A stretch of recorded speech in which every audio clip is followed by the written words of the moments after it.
Tawag talaga to dito sa gantong halaman tampal puke kasi meron ditong tuwianggol. Ito guys, sino nakakaalam sa inyo to guys? Ayan. Tsaka itong tampal puke. Hindi to basta ito sa pangatawag dito sa Tawag talaga to dito sa gantong halaman tampal puke kasi meron ditong tuwianggol. Yan.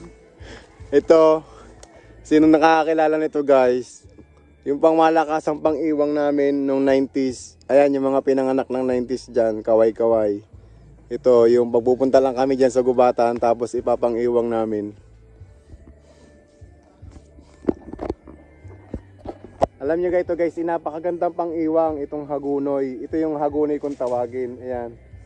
Pupunta ka lang sa gubatan kasi dati naman hindi naman talaga uso yung tubig-tubig at saka CR. Punta ka lang dun sa mga patago, basta malayo sa mga baboy, baka kasi masundan ka. Gamitan mo lang nito, mahiwagang hagunoy kasi ito hindi siya masakit sa puwit. Maganda siya pang-iwang.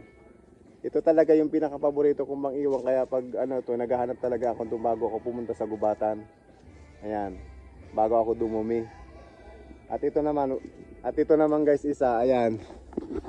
Ito.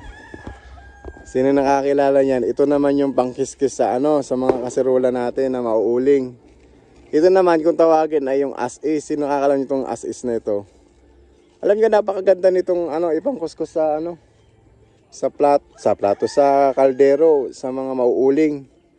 Talagang nakalilinis talaga 'yan. 'Di ba? Sino nakaranas niya sa inyo guys? Gumamit ng mga ganyan. Ayan. Kung alam mo to, ibig sabihin hindi ka rich kid. Ang mga rich kid lang hindi makakaalam nito. Yan pang-iwang tsaka pang-iwang at tsaka pang-kiskis ng kaserola, kawali. Hagunoy at tsaka yung as-is. Yan.